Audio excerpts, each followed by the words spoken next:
예수를 믿지 않는 사람들이 예수 믿는 사람과 대화할 때 잘 이해가 되지 않는 단어들이 많다고 합니다.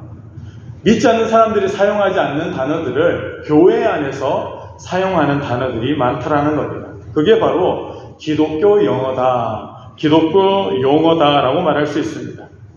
처음 교회에 들어온 사람들이 잘 적응하지 못하는 것이 바로 이런 부분입니다. 사회에서는 잘 사용하지 않는 단어들을 교회 안에서 사용한다는 겁니다.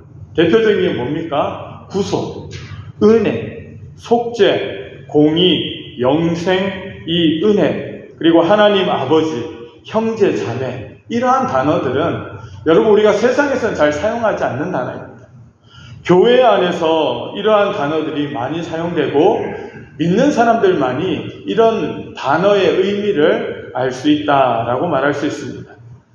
옛날에는 은혜라는 이 말을 사랑한다라는 의미로 사용한 적도 있습니다. 하지만 요즘에는 이러한 의미로 이러한 은혜라는 단어를 사용하지는 않습니다. 현대에 와서는 이 은혜라는 말을 교회 외에는 별로 많이 사용하지 않는 것 같습니다. 여러분이 흔히 쓰는 말 중에 은혜 받았습니다 라는 말이 있습니다. 우리 교회 와서 예배 잘 드리고 우리가 보면은 성도들 간에 인사할 때 오늘도 은혜 많이 받았습니다. 오늘도 축복 많이 받았습니다. 이런 말씀을 많이 하신다라는 겁니다.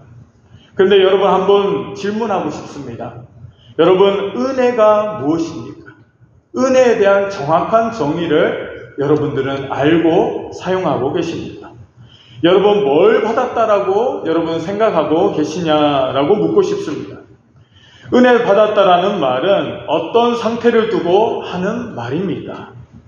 많은 기독교인들이 하나님의 은혜를 받았다 하고 말하면서 은혜가 무엇인지 어떤 상태를 은혜 받았다라고 하는지 잘 모르고 살아간다라는 말씀입니다.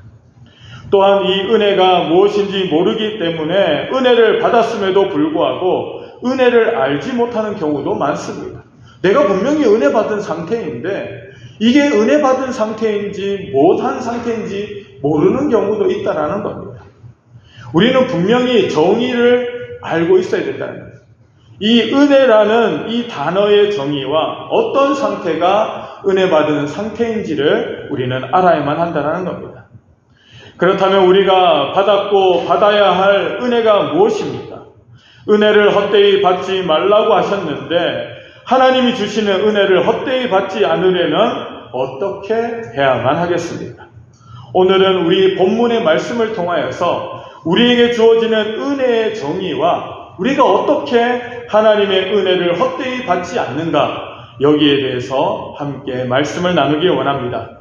첫 번째로는 은혜가 무엇인가 우리는 알아야 할 줄로 믿습니다.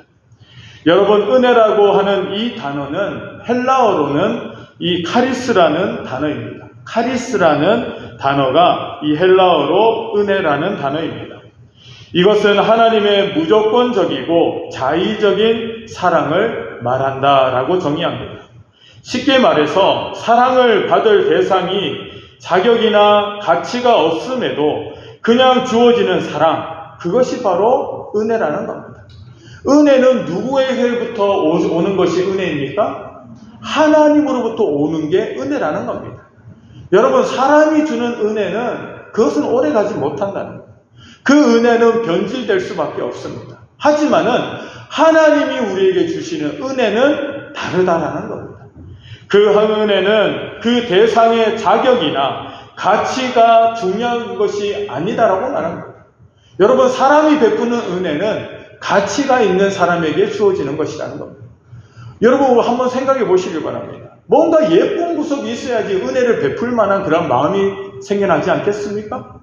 나에게 잘하는 사람, 나에게 유익이 되는 사람에게 내가 유익을 베풀고 싶고 은혜를 베푸고 싶은 것이 바로 사람의 마음이라는 겁니다.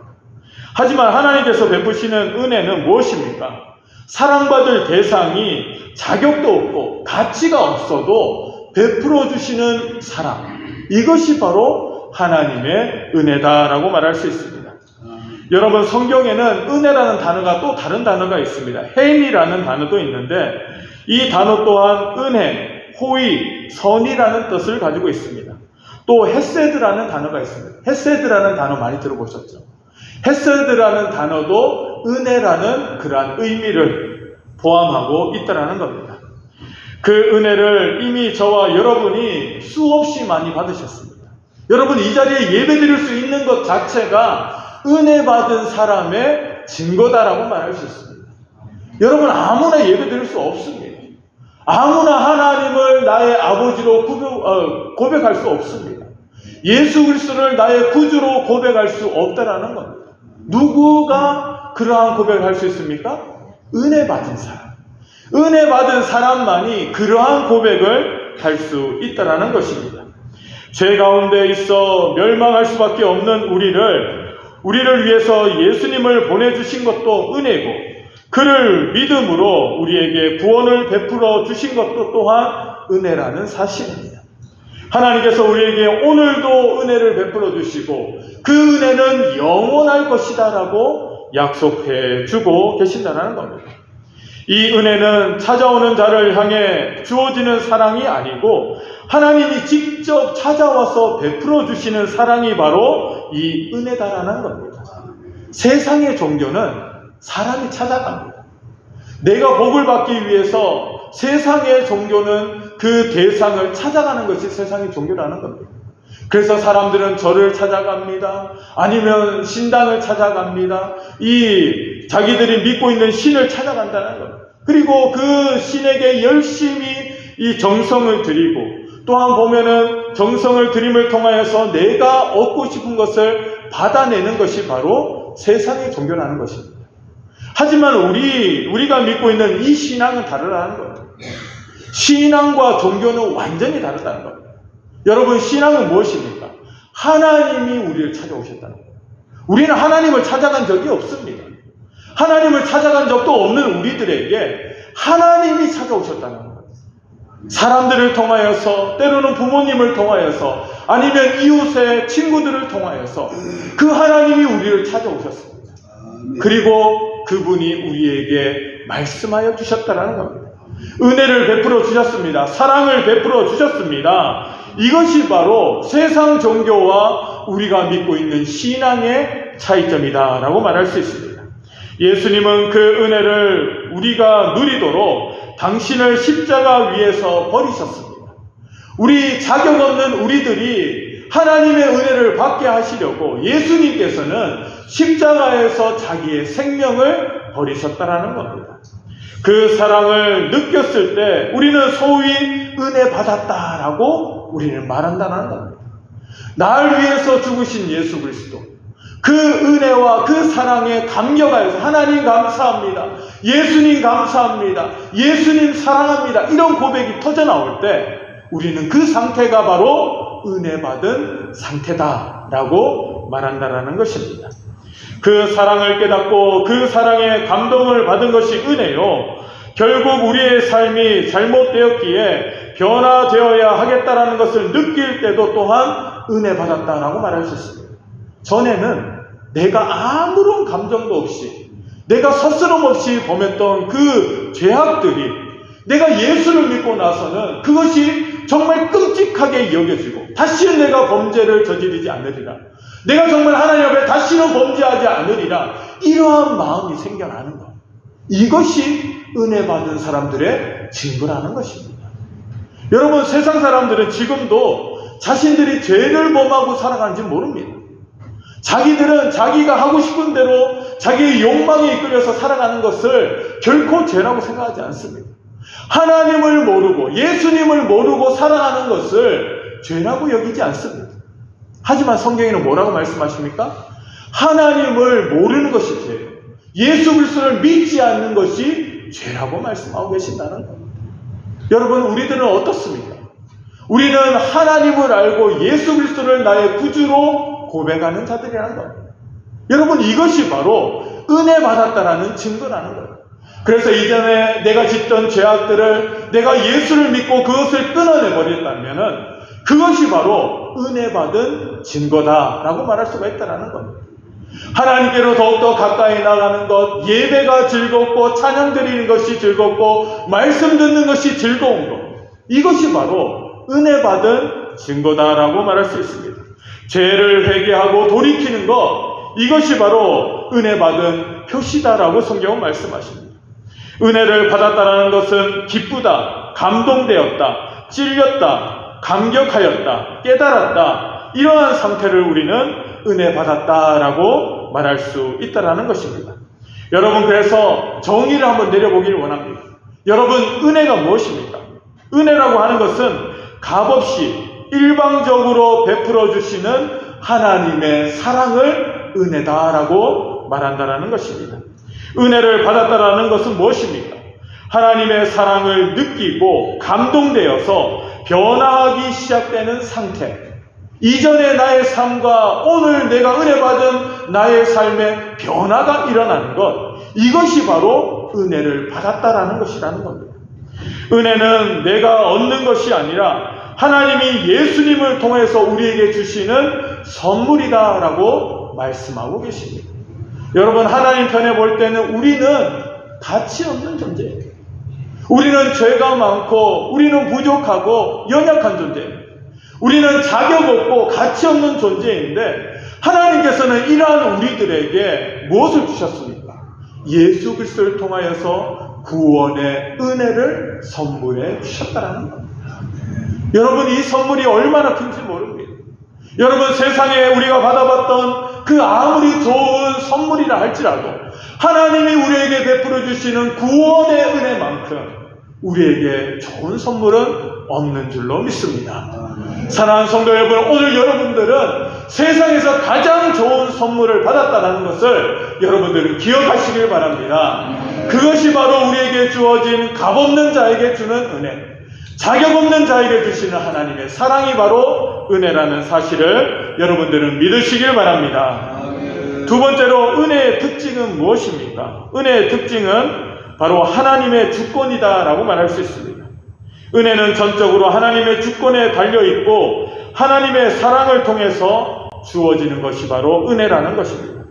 에베소서 2장 8절 말씀에 보면은 은혜를 하나님의 선물로 표현하고 있습니다. 여러분, 선물은 주는 사람 마음입니다.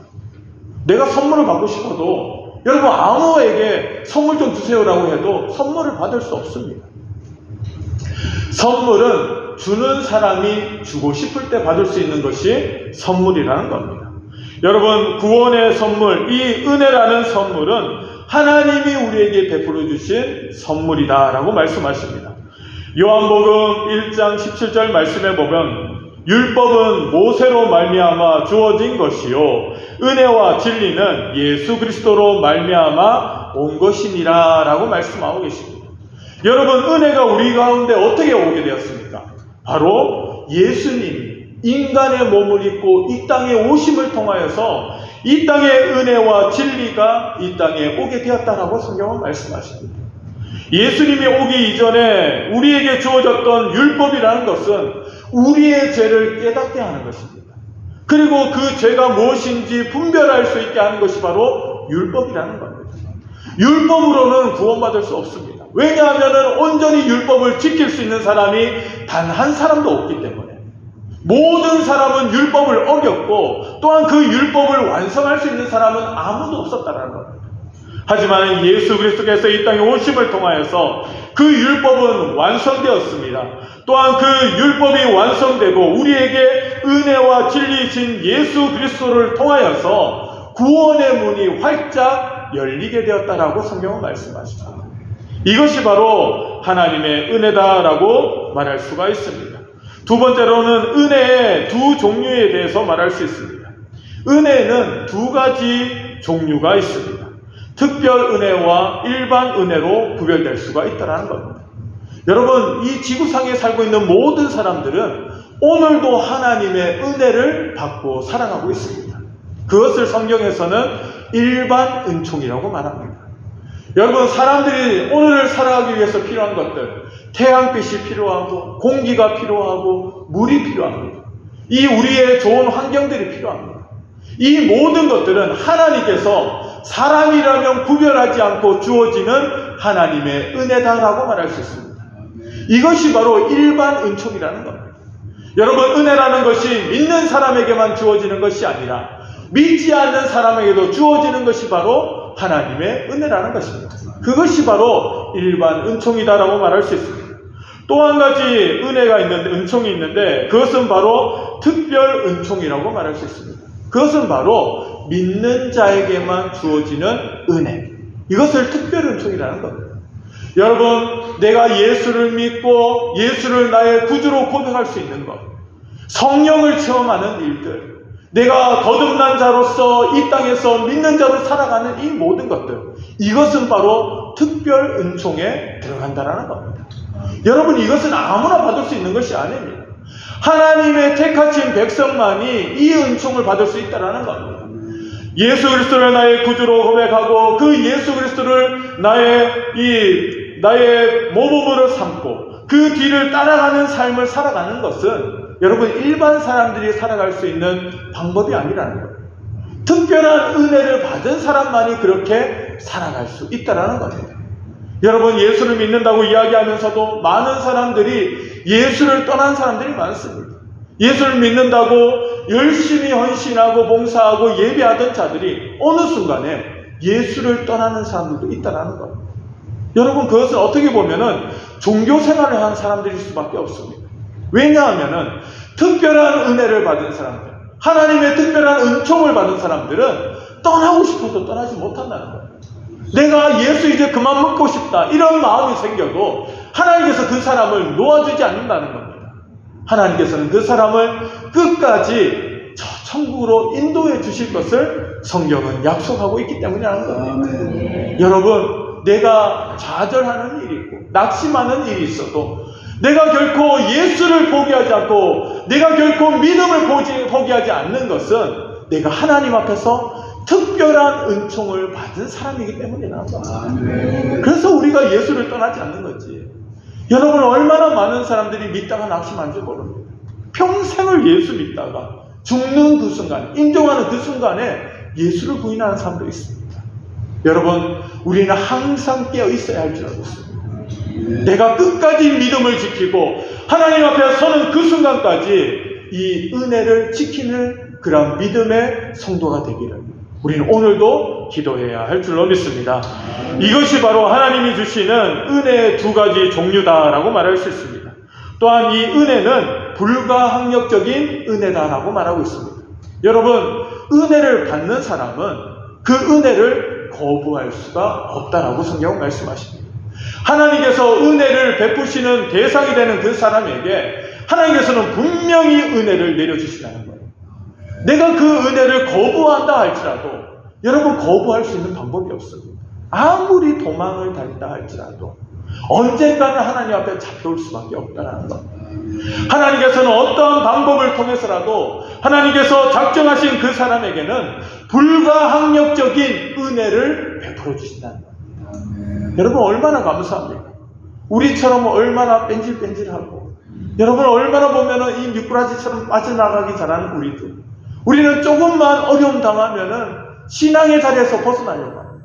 나에게 유익이 안 된다고 생각하면 언제든지 버리고 새로운 것을 취하려고 하는 것이 우리들의 모습이라는 겁니다. 그런데 우리를 누가 붙잡고 계십니까? 하나님이 붙잡고 계시다는 겁니다. 불가항력적인 하나님의 은혜를 통하여서 우리가 결코 변절하지 않고 믿음을 저버리지 않고 우리를 하나님께서는 끝까지 책임져 주시겠다고 말씀하고 계십니다. 그것이 바로 불가항력적인 하나님의 은혜다라고 말할 수 있습니다. 그리고 은혜의 완성자 되시는 분이 바로 우리 하나님 되신다라고 말씀하십니다. 하나님의 은혜는 예수님을 통하여서 완전하게 나타나였다라고 성경 말씀하십니다. 예수 밖에서도 하나님의 은혜를 누릴 수 있습니다. 천지 만물을 통해서 하나님의 은혜를 맛볼 수 있습니다. 그러나 그것은 껍데기에 불과한 것이다라고 말하고 있습니다. 그래서 이 은혜를 완성하신 분이 누구십니까? 바로 예수 그리스도. 우리의 구주 되시는 예수 그리스도를 통하여서 이 은혜는 온전하여졌다라고 말씀하고 계십니다. 오늘도 이 은혜는 우리와 함께 하시겠다라고 또한 약속하고 계십니다. 여러분, 은혜는 한 번 받고 끝나는 것이 아닙니다. 은혜는 지속적으로 받는 것이라는 거예요. 여러분, 우리가 하나님의 자리에 나오고 믿음 생활을 하면서 우리는 은혜를 한 번 받고 끝나는 것이 아니라, 과거에 한 번 받았던 은혜에 우리가 거기에 심취해 있는 것이 아니라, 우리는 매일매일 새로운 하나님의 은혜를 공급받아야 될 존재라는 것입니다. 여러분, 우리가 왜 예배를 드립니까? 우리가 왜 하나님 앞에 기도합니까? 왜 하나님 앞에 말씀 보고 찬양합니까? 은혜를 공급받는 일이기 때문이라는 것입니다. 여러분, 우리가 주일마다 주님 앞에 나와서 예배드리는 것, 하나님이 오늘도 우리에게 공급해 주시는 그 은혜를 공급받는 시간인 줄로 믿습니다. 그래서 우리는 그 은혜와 그 사랑을 감사하면서 살아가야 할 줄로 믿습니다.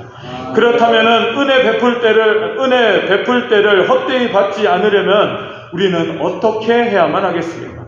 우리는 은혜를 받아야 되는데 이 헛되이 받지 않아야 한다라고 오늘 본문은 우리에게 말씀하고 계십니다. 우리는 이 은혜를 받는 방법에 대해서 제대로 알아야 된다는 겁니다. 우리는 은혜를 어떻게 받습니까? 은혜의 통로를 알아야 우리는 누릴 수 있다는 겁니다. 여러분, 은혜의 통로가 있다라고 성경은 말씀하십니다. 은혜가 주어지는 자리가 있다라고 성경은 말씀하고 계신다는 겁니다. 하나님이 우리에게 은혜를 주실 때 아무 때나 주시는 것이 아니라고 말씀하십니다. 특별한 경우가 있겠으나 일반적으로 몇 가지 은혜의 통로가 있음을 우리는 알아야 할 줄로 믿습니다. 우리는 은혜의 통로가 무엇인지 바로 알아야 될 줄로 믿습니다. 첫 번째는 말씀을 통해서 하나님은 은혜를 베푸시겠다라고 말씀하십니다. 기록된 성경을 통해서 하나님은 오늘도 우리에게 말씀하시며 그 말씀을 듣고 읽을 때 은혜를 누리게 하시겠다라고 말씀하십니다. 여러분, 우리 신앙생활에서 가장 중요한 것은 말씀입니다. 말씀을 통하여서 은혜가 우리에게 공급받기 때문이라는 겁니다. 사랑하는 성도 여러분, 말씀을 접할 때 있는 그대로 받아들이려고 노력하시길 바랍니다. 어떤 분들은 말씀 해석에 아주 초점을 두는 분들이 계세요. 물론 성경을 읽다 보면 어려운 부분들이 있습니다. 이 비유적으로나 상징적으로 된 부분들이 많은 부분이 있습니다. 그러다 보니 이것을 인위적으로 해석하는데 그 해석에 관점을 두는 분들이 있습니다. 근데 여러분들이 성경을 읽으실 때에는 성경을 있는 그대로 읽으시길 바랍니다. 여러분, 잠언 성경에 보면은 꿀을 먹으라 라는 구절이 있습니다. 여러분, 왜 꿀을 먹어야 되겠습니까? 몸에 좋기 때문에 성경에 그렇게 써져 있습니다. 그런데 이 꿀이라는 것을 성경에서는 하나님의 은혜요 지혜라라고 표현한 부분들이 많습니다. 그래서 꿀을 먹으라는 것이 하나님의 지혜, 하나님의 은혜를 받아 먹으라 이러한 뜻으로 해석할 수도 있지만은 있는 그대로 꿀을 먹으면 우리에게 유익하다라는 거예요. 그래서 꿀을 먹으시길 바랍니다. 집에 꿀이 있으면 남겨두지 마시고 꿀을 열심히 드세요. 그러면 건강해지신다는 거예요. 그렇죠? 성경 말씀은 잘 모르겠으면 있는 그대로 읽고 넘어가시면 됩니다. 그리고 하나님께서 서로 사랑하라 그러면 사랑하는 거예요. 내 이웃을 사랑하라 그러면 내 이웃을 사랑하고, 내 자녀를 위해서 기도하라 그러면 내 자녀를 위해서 기도하면 된다는 거예요. 너무 의미를 두고 너무 파헤치려고 하지 마시길 바랍니다. 여러분들이 무슨 신학자들도 아닌데 현대 신학에 보면은 그러한 흐름에 맞추어서 성경을 읽어야 된다 이런 생각이 중요한 것이 아니라 하나님의 말씀을 있는 그대로 받아들이라는 겁니다. 오늘도 하나님의 은혜를 받을 때 여러분 있는 그대로 말씀을 받아들이시길 바랍니다. 그리고 여러분 무엇보다 중요한 것은 실천하는 것이다. 말씀을 받고 말씀대로 살아가는 것. 그때 하나님께서는 더 놀라운 역사로 우리에게 역사하여 주실 줄로 믿습니다. 그래서 우리는 말씀을 통하여서 하나님은 오늘도 우리에게 역사하신다는 사실을 우리는 깨달아 알아야 할 줄로 믿습니다. 왜 그렇습니까? 말씀이 육신이 되어서 우리 가운데 오셨기 때문이라는 겁니다. 여러분, 말씀이신 분이 누구십니까? 태초에 말씀이신 분이 누구십니까? 예수 그리스도. 그렇죠? 하나님과 함께 계셨던 그 예수 그리스도가 말씀의 형태로 계셨다는 거예요. 그 말씀이 육신을 입어서 이 땅에 오신 분이 누구십니까? 예수 그리스도. 그래서 그 예수 그리스도를 우리는 먹는 거라는 거예요. 말씀을 보고 말씀의 은혜 받고 말씀대로 살아가는 것, 이것은 바로 우리가 예수 그리스도를 먹는 것이라는 거예요. 여러분, 성찬 예식이 여기서부터 시작된 겁니다. 예수 그리스도의 보혈의 피를 마시고 그 살을 먹는 의미가 뭡니까? 하나님의 말씀을 보고 그 말씀에 은혜 받고 그 말씀대로 순종하며 살아가는 거예요. 이것이 성찬 예식의 의미라는 겁니다. 그래서 오늘도 우리는 우리에게 육신의 모습으로 오신 말씀, 예수 그리스도를 먹어야 할 줄로 믿습니다. 말씀을 가까이 하는 삶을 살아가야 할 줄로 믿습니다. 여러분, 우리 성경 통독, 우리 성경 문제집 여러분 열심히 하시길 바랍니다. 아직도 보면은 많은 분들이 하지 않고 계시는데 여러분 시간도 많이 걸리지 않습니다. 하지만 매일매일 성경을 읽고 매일매일 성경을 가까이 하며 예수 그리스도의 그 말씀을 우리가 먹음을 통하여서 우리가 영생하고 복받고 은혜받는 성도들이 되어야 할 줄로 믿습니다.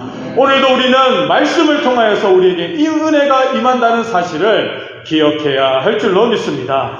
두 번째로는 교회의 예배를 통해서 은혜를 베푸시겠다라고 말씀하고 계십니다. 여러분, 예배는 하나님과의 만남의 시간입니다. 이 시간이 은혜가 임하는 시간이라는 겁니다. 예수를 믿는 사람들의 모임 가운데 하나님께서는 함께 하시겠다고 말씀하십니다. 여러분, 이 자리에 지금 하나님이 임재해 계신다는 사실을 여러분들 믿으시길 바랍니다. 그리고 예배 드릴 때 하나님께서는 이 예배를 통하여서 우리 믿는 자들에게 은혜를 공급해 주시겠다라고 말씀하고 계십니다. 여러분, 예배를 놓친다는 것은 은혜를 놓치는 삶이라는 겁니다. 예배를 포기하는 자는 은혜를 포기하는 삶이라는 겁니다. 그래서 이 현장 예배가 그만큼 중요하다는 겁니다. 여러분, 우리가 집에서 편하게 유튜브로 예배 드릴 수 있습니다. 이 영상 예배를 드릴 수 있지만은 그것은 정말 어쩔 수 없을 때, 정말 보면은 피치 못할 사정이 있을 때 그렇게 할 수도 있지만은 여러분, 될 수 있으면 우리가 나와서 현장 예배를 드려야 한다는 겁니다. 왜 그렇습니까? 이곳에 하나님이 임재하고 계시기 때문이랍니다. 두세 사람이 모인 곳에 하나님께서는 그곳에 함께 하시겠다고 약속하십니다. 그래서 분명히 이 예배드리는 이 시간에 하나님은 우리와 함께하여 주실 줄로 믿습니다. 그리고 우리 성도들에게 은혜를 내려 주실 줄로 믿습니다. 그래서 여러분, 예배를 통하여서 은혜 받아야 할 줄로 믿습니다. 그래서 예배를 소중히 여기고 예배 시간마다 하나님 앞에서 은혜 받을 것을 사모하는 그러한 성도의 삶을 살아가야 할 줄로 믿습니다. 또 세 번째로는 성령의 감동으로 우리는 은혜를 받는다라고 말씀하십니다. 여러분, 성령님이 어떤 분이십니까? 우리의 마음에 계시는 분, 우리의 삶의 현장에서 함께 하시는 분. 예수 그리스도께서 승천하신 이후에 이 땅에 누굴 보내주셨습니까? 성령님을 보내셨다. 보혜사 성령님을 보내주셨습니다. 그 성령님께서 오늘도 믿는 자들과 함께 하시겠다고 말씀하십니다. 그래서 믿는 성도들이 바른 신앙의 삶을 살아갈 수 있도록 옆에서 돕는 역할을 하신 분이 바로 성령님이시라는 겁니다. 이 성령님께서 우리에게 은혜를 주십니다. 이 성령님께서 말씀을 들을 때 우리의 마음이 뜨겁게 역사하시는 분이 바로 성령님이시라는 겁니다. 우리가 예배 드리다 보면은 은혜 받는 순간이 있습니다. 우리의 마음이 뭉클해집니다. 우리의 마음이 뜨거워집니다. 하나님 말씀대로 살아야 되겠구나. 이러한 보면은 마음들이 생겨날 때가 있습니다. 그때 누가 역사하시는 겁니까? 성령 하나님이 역사하십니다. 그래서 우리가 하나님 말씀대로 하나님이 기뻐하시는 일을 할 수 있도록 우리를 인도하시는 분이 바로 성령 하나님이시다라고 말씀하고 계십니다. 여러분, 오늘 이 은혜는 말씀을 통하여서 우리에게 임하신다고 말씀하십니다. 그리고 또한 교회를 통하여서 또한 성령님의 감동을 통하여서 오늘도 우리에게 임하시는 하나님의 그러한 사랑이라는 사실을 우리는 깨달아 알아야 할 줄로 믿습니다. 그리고 여러분, 은혜를 헛되이 받지 않으려면 어떻게 해야 됩니까? 은혜의 가치를 바로 알아야 한다라고 성경은 말씀하십니다. 여러분, 우리가 은혜 받기를 왜 사모하지 않습니까? 가치를 모르기 때문에. 여러분, 가치를 알면은 은혜 받는 것을 사모할 수밖에 없더라는 거예요. 여러분, 우리가 이 세상에서 돈이 왜 좋습니까? 돈 싫어하는 사람이 있습니까? 대답해 보세요. 돈 싫어하는 사람들 아직까지 못 본 것 같아요. 돈 주다 그러면 다 좋아합니다. 우리 아이들은 매달 1일이 참 좋아하는 날입니다. 왜냐하면 용돈 받는 날이기 때문에. 매달 첫째는 첫일이 보면은 이 용돈 주는 날인데, 여러분 아이부터 시작해서 어른에 이르기까지 돈 준다고 그러면 싫어하는 사람은 내가 찾아보지를 못했다는 거예요.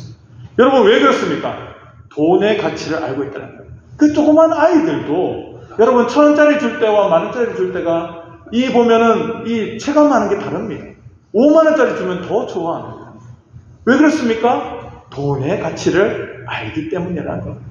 여러분 우리가 은혜의 가치를 알아야지 이 은혜를 사모할 수밖에 없습니다. 우리가 은혜가 없이는 살아갈 수 없다는 것을 알아야지만이 이 은혜를 구하고 또 구하는 우리들의 모습이 될 수밖에 없다는 겁니다. 하나님이 우리에게 주신 은혜만큼 우리의 삶이 변화받아야 할 줄로 믿습니다. 여러분 어떤 사람은 은혜를 많이 받는 사람, 하나님이 주신 은혜에 너무너무 넘치게 받은 사람이 있는데 그 은혜 받은 만큼 살지 못하는 분들도 많다는 거예요. 은혜는 너무 많이 받았는데 하나님 앞에 그 은혜 받은 것을 드러내고 이 영광 돌리는 일에는 너무 인색한 분들이 있어요. 여러분 그 은혜가 곧 사라지고 말았다는 거예요. 여러분 우리는 은혜 받은 만큼 하나님 앞에 감사할 수 있어야 할 줄 믿습니다.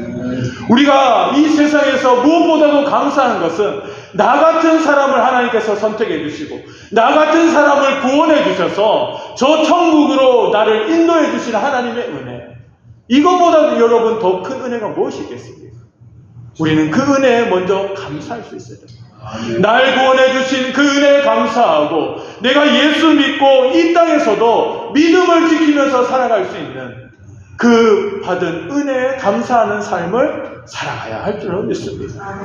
여러분 우리가 왜 예배를 드립니까? 왜 우리가 헌신합니까? 왜 제가 같이 필리핀으로 선교 비전트리 가자고 합니까? 여러분 받은 은혜를 나누기 위함. 여러분 받은 은혜를 나만 소유하고 있으면 안 됩니다. 나누어야 할 의무가 우리에게 있다라는 겁니다. 하나님께서 주신 은혜를 우리만 소유하고 있는 것이 아니라 오늘도 믿지 않는 자들에게, 오늘도 복음을 듣지 못하는 자들에게 복음을 전하는 것이 하나님의 명령이라는 겁니다. 그래서 은혜 받은 만큼, 하나님께서 우리에게 주어진 은혜만큼 우리는 오늘도 그 은혜를 나누는 삶을 살아가야 할 줄로 믿습니다. 사랑하는 성도 여러분, 우리가 받은 이 은혜의 가치는 세상 그 어떤 것들과 비교할 수 없는 그러한 가치라는 사실을 우리는 깨달아 알아야 할 줄로 믿습니다. 그래서 우리가 받은 은혜를 헛되이 허비하지 마시길 바랍니다. 여러분 이 받은 은혜를 여러분 헛되이 여기지 마시길 바랍니다. 정말 소중히 여기고 감사하며 그 은혜에 포함되어 있는 의미를 알고 우리가 이 땅에서 은혜 받은 자로서의 삶을 살아갈 수 있기를 주님의 이름으로 축원합니다. 그때 하나님께서 우리에게 더 큰 놀라운 은혜로 채워 주실 줄로 믿습니다. 사랑하는 성도 여러분, 오늘도 우리에게 주어진 은혜를 사모하시고 또한 받은 은혜만큼 우리에게 주어진 사명들 잘 감당하며 하나님께 영광 돌리는 저와 여러분들 되시기를 주님의 이름으로 축원합니다. 기도하겠습니다.